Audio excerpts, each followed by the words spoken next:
Bismillahirrahmanirrahim. Assalamualaikum warahmatullahi wabarakatuh. Alhamdulillahil qail alladzina idza asabathum musibah qalu inna lillahi wa inna ilaihi raji'un. Wassalatu wassalamu ala rasulillah alladzi dzakkara li ummatihi bi an yadhkuru mahasina mautahum. Wa sallallahu ala sayyidina Muhammad wa ala alihi wa sahbihi wa dhurriyyatihi wa ummatihi ajma'in wa ba'd. Fa ya ahbaballahi wa ahbaba rasulihi sallallahu alaihi wasallam, usi nafsi wa iyyakum bi taqwallahi faqad fazal muttaqun fala tamutunna illa wa antum muslimun. Allah Subhanahu wa taala telah memberikan satu ketentuan hukum dalam berkehidupan, bahwa siapapun manusia yang berkehidupan di muka bumi ini menjalani misi sebagai khalifah untuk beribadah kepada Allah Subhanahu wa taala, diberikan oleh Allah batas waktu untuk mengemban misi dimaksud dalam setiap generasi yang berkelanjutan dan saling menggantikan, dan masa waktu ini disebut dengan nama ajal. Maka setiap insan tidak akan bisa berlepas dari ketentuan ajal ini, baik generasi terdahulu, kini, ataupun yang akan datang. Demikian Allah Subhanahu wa taala berfirman dalam Al-Qur'an surah ke-7 Al-A'raf ayat 34. Walikulli ummatin ajal fa idza jaa ajaluhum la yastakhiruna sa'atan wa la yastaqdimun. Dan setiap umat, kelompok masyarakat yang berkehidupan, setiap generasi yang saling menggantikan, mereka memiliki batas waktu untuk menuntaskan misi dalam kehidupan, batas waktu untuk mencari bekal, beribadah sampai kembali kepada Allah Subhanahu wa taala. Batas waktu itulah yang disebut dengan ajal. Maka bila telah tiba ajalnya, manusia tidak dapat mengkreasikan diri, baik memajukan ataupun berupaya mengundurkan ajal yang dimaksudkan. Hadirin sekalian, dalam mengisi ajal ini, maka manusia dibimbing oleh Allah Subhanahu wa taala untuk memenuhi waktu ini dengan beraktivitas, yang tentunya aktivitas ini didesain oleh Allah Subhanahu wa taala dalam dua kerangka utama. Yang pertama adalah dalam konteks ibadah, menyembah, mengagungkan dan mengesahkan Allah Subhanahu wa taala. Demikian dalam Al-Quran surah ke-51 Adz-Dzariyat di ayat ke-56.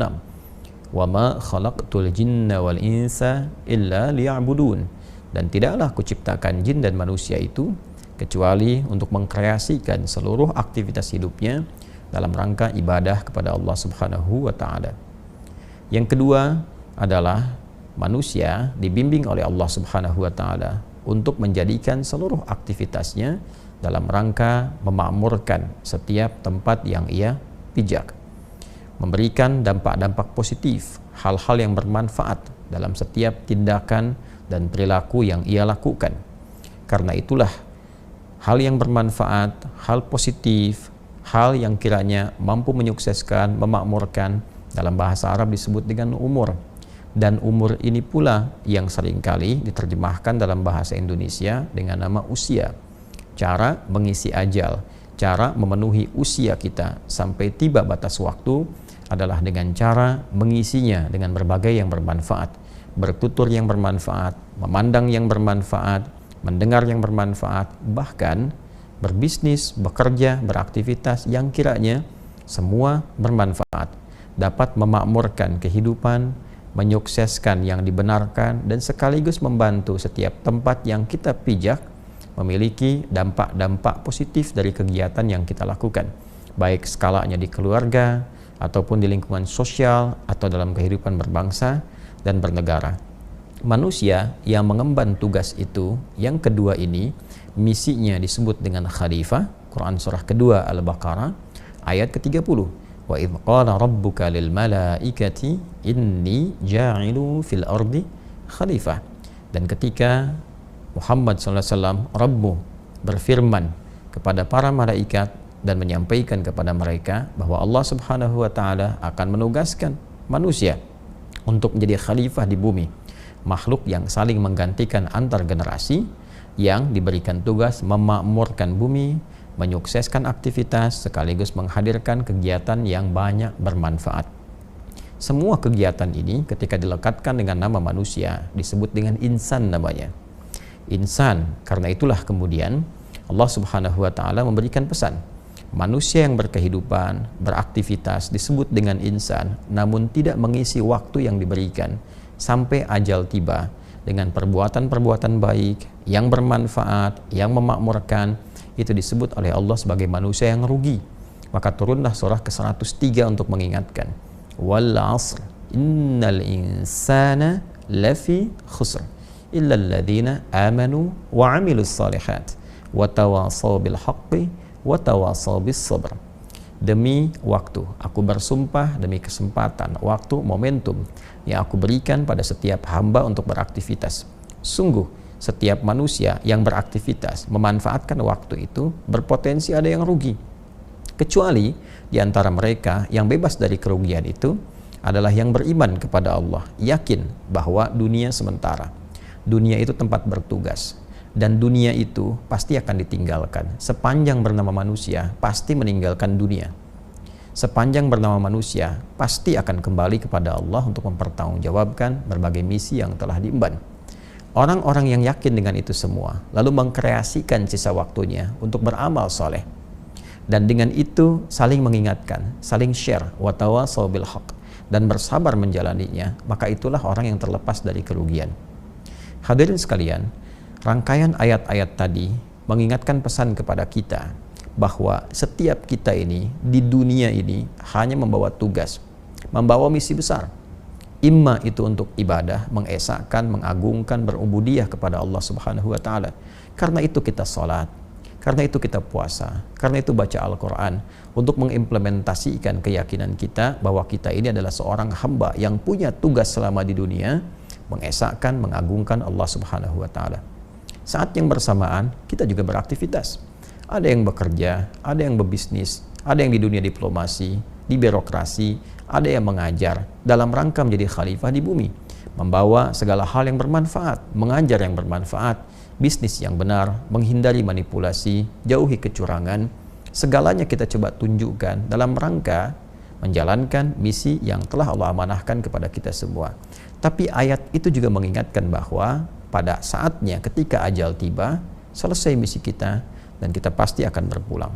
Jadi kepulangan kita adalah satu hal yang sangat niscaya dan sifatnya pasti. Jadi siapapun yang berpulang kepada Allah Subhanahu wa taala, boleh jadi saat ini Pak Mahfudin telah lebih dulu meninggalkan kita. Tapi kita pun mesti yakin bahwa esok lusa tiba waktunya kita untuk pulang. Tinggal pertanyaannya, bagaimana kemudian kita melihat diri, melihat cermin, melihat sekitaran kita, dari siapa yang pulang itu, dan dari situ kita belajar untuk bisa meningkatkan kebaikan yang mungkin kita bisa lakukan dan mengoreksi kekurangan-kekurangan, kesalahan-kesalahan yang mungkin telah dilakukan, sehingga ketika pulang bekalnya bisa optimal. Semua amal dinilai baik oleh Allah Subhanahu wa taala. Ini yang dimaksudkan Quran surah ke-67 di ayat yang kedua itu. Huwallazi khalaqal mauta wal hayata liyabluwakum ayyukum ahsanu amala wa huwal azizul ghafur. Dialah Allah Subhanahu wa taala yang telah menetapkan kematian itu dan juga kehidupan sesungguhnya untuk menguji yang masih hidup agar mereka belajar dari proses kematian itu. Siapa yang wafat? Sekarang ada sosok yang meninggalkan kita. Coba lihat mereka. Boleh jadi yang lebih dulu meninggalkan kita itu amalannya begitu luar biasa. Terkadang dia beramal dalam kesunyian, tidak banyak berisiknya, tidak banyak viralnya. Dia mungkin tidak begitu populer di dunia, tapi penduduk langit begitu mengenalnya. Terkadang ada yang terlihat memotivasi, terlihat viral kisahnya, banyak diketahui, tapi semua sepakat bahwa mereka orang baik. Jangan-jangan orang-orang yang wafat mendahului kita dan kita tahu saat ini, kita mengenalnya, boleh jadi mereka itu telah meninggalkan berbagai legasi yang dinilai soleh oleh Allah Subhanahu wa ta'ala. Belajar dari itu. Bagaimana mereka bersedekah, bagaimana konsisten ibadah, sholatnya, interaksi dengan Qur'annya. Liyabluwakum ayyukum ahsanu amala. Untuk menguji engkau, supaya engkau itu berpikir, kau itu merenung bahwa engkau pun akan pulang. Boleh jadi Pak Mahfudin telah mendahului kita. Boleh jadi orang-orang lain mendahului kita. Ada ayah kita, ibu kita. Al-Quran menegaskan pada kita, besok itu kamu. Besok itu engkau. Lantas engkau harus mengoreksi diri, introspeksi. Kalau kamu pulang, bekal apa yang dibawa? Karena itu, selalu belajarlah dari orang-orang yang telah kembali kepada Allah dan mendahului kita. Ambil manfaat dari mereka. Pelajari kemuliaannya, kebaikan-kebaikannya. Liyabluwakum ayyukum ahsanu amala. Setelah itu kita buktikan kepada Allah untuk berubah.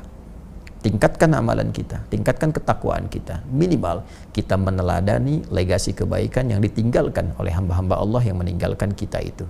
Lebih dulu dibandingkan dengan kita. Pun demikian belajar dari kehidupan. Banyak orang saleh yang masih berkehidupan. Banyak orang baik yang masih berkehidupan. Atau belajar setidaknya dari orang-orang yang baru dilahirkan. Ya, walladzi khalaqal mauta wal haya, dan kehidupan. Ada orang yang baru dilahirkan, masih bersih, masih bening, banyak disayang-sayang, tidak banyak berbuat salah. Saat salah pun begitu cepat dimaafkan karena memang belum baligh, nalarnya belum sempurna. Ya, Allah memberikan pesan kepada kita, kamu itu lahirnya bersih, lahirnya baik, lahirnya penuh dengan kelembutan, kasih sayang, menyenangkan. Kenapa setelah dewasa, akal kamu matang kok menjadi keras, menjadi kasar, menjadi jauh dari kebaikan dan sebagainya? Introspeksi diri. Maka kehidupan, kematian mengajarkan kita pada hakikatnya untuk memperbaiki diri dan meningkatkan kualitas dalam berkehidupan. Ini yang pertama. Yang kedua, ini pesan penting dari Nabi SAW. Setiap insan yang sudah pasti akan meninggal, Nabi berpesan, siapkanlah bekal terbaik. Setidaknya sekalipun wafat, peluang-peluang transfer kebaikan itu masih tetap mengalir di alam barzakhnya. Masih tetap mengalir, dalam bahasa Arab disebut dengan jariyah. Kebaikan-kebaikan yang mengkreasikan pahala itu disebut dengan sedekah. Maka muncullah kemudian dalam banyak ayat di Al-Quran ataupun hadis-hadis Nabi SAW, sedekah-sedekah yang berfungsi untuk jariyah. Di antaranya Nabi pernah menggarisbawahi pada 3 amalan utama yang bisa mengkreasikan sedekah jariyah. Di hadis Muslim, diantaranya diingatkan kepada kita saat Nabi SAW menyampaikan, bima ma'na au kama qala Rasulullah SAW. Ada 3 golongan yang saat anak Adam itu, manusia itu meninggal dunia. Kalau kita ambil redaksi hadisnya, idza matal insanu, jika seorang manusia yang biasa beraktivitas itu kemudian meninggal dunia dan tak mampu beraktivitas lagi. Karena itu inqata'a sa'iru amali, terputus semua peluang amalnya. Karena terputus semua peluang kreasi dan amalnya, maka terputus pula peluang pahalanya. Nggak mampu sholat lagi, pahala sholat terputus. Nggak mampu baca Al-Quran lagi, pahala baca Al-Quran terputus. Karena itu mumpung masih hidup, perbanyak sholat sesuai ketentuan, perbanyak bacaan Al-Quran. Kalau sudah meninggal, selesai semua peluang itu. Kemudian terputus semua amalnya, in qata'a sa'iru amali illa min thalath, kecuali ada 3 amalan yang ditinggalkan oleh seseorang yang meninggal dunia, tapi pahalanya terus mengalir. Sekalipun perbuatannya telah terhenti, pahalanya terus mengalir. Inilah yang dimaksud sedekah jariyah. 1. Sedekatin jariyah. Jadi langsung disebutkan bentuknya sedekah jariyah. Ya, kebaikan yang mengalirkan pahala terus-menerus. Apa diantaranya? Cara cepatnya adalah memfasilitasi satu kebaikan atau mengerjakan satu amalan yang dikerjakan kembali oleh banyak orang. Karena itu, fasilitator ini karena mendapatkan manfaat dari pekerjaan yang dilakukan oleh orang lain terhadap fasilitas yang telah disediakan, dia mendapatkan transfer pahalanya. Kita sering ambil contoh-contoh yang sederhana. Misal, kita membantu di masjid, sediakan karpet masjidnya, atau misalnya menyiapkan mushaf tertentu, memfasilitasi para penghafal Al-Quran, ada buku-buku hafalan Quran misalnya, atau misalnya memperbaiki madrasah, di sana ada anak yang belajar, ada orang sholat sujud di karpet yang kita fasilitasi itu dengan izin Allah Subhanahu wa Ta'ala. Sepanjang bendanya masih ada, walaupun kita telah meninggal dunia, itu terus mengalirkan pahala. Itu yang disebut sedekah jariyah. Kedua, ilmin yuntafa'u bihi, ilmu yang bermanfaat. Karena itu sebagai orang tua, saya senantiasa memotivasi diri dan juga menyarankan kepada orang tua lainnya. Tanamkan kepada anak-anak kita itu informasi, pengetahuan yang baik-baik. Ajarkan Al-Fatihah pertama di lisan orang tuanya, supaya pahalanya mengalir ketika anak itu sholat. Ajarkan tentang kejujuran, kesabaran, ilmu-ilmu yang mendekatkan diri kepada Allah. Itu mengalir pahalanya setelah meninggal dunia. Pahala itu terasanya setelah meninggal. Kalau dalam berkehidupan mungkin tidak terasakan. Jadi begitu kita meninggal dunia, maka akan dikonfirmasi apa yang telah dilakukan itu. Dan yang terakhir adalah waladin salihin yad'u lahu, anak saleh yang senantiasa mendoakan kepada kedua orang tuanya. Karena itu, jika memang anak-anak masih berkehidupan, maka bimbing mereka dengan kebaikan. Tempatkan di sekolah yang benar. Carikan guru yang baik. Karena itu aktifat terbaik saat orang tua berpulang. Dan ini pun rumus berkebalikan. Mafhum mukhalafah untuk anak-anak. Mafhum mukhalafahnya, pengertian terbaliknya, anak-anak jangan lelah ibadah. Karena ketika Anda tidak beramal soleh, Anda tidak termasuk anak soleh yang doanya belum tentu sampai kepada orang tua. Nah, karena itu saya berharap kita semua belajar dari apapun yang kita hadapi untuk meningkatkan ketakwaan pada Allah Subhanahu wa Ta'ala, dan saling mendoakan semoga kita berpulang dalam keadaan yang baik. Saya kira itu tausiah singkat yang bisa saya sampaikan. Semoga Allah merahmati kita semua, dan kita bermohon kepada Allah semoga semuanya diberkahi dalam kemuliaan, dipertemukan dengan Rasulullah saat kembali nanti kepada Allah, dan ditempatkan dalam tempat yang lebih baik dengan ridha Allah Subhanahu wa Ta'ala. Allahumma taqabbal minna innaka antas sami'ul alim wa tub 'alaina innaka antat tawwabur rahim. Wa sallallahu ala sayyidina Muhammad wa ala alihi wa sahbihi ajma'in. Wa akhiru da'wana subhanakallahumma wa bihamdika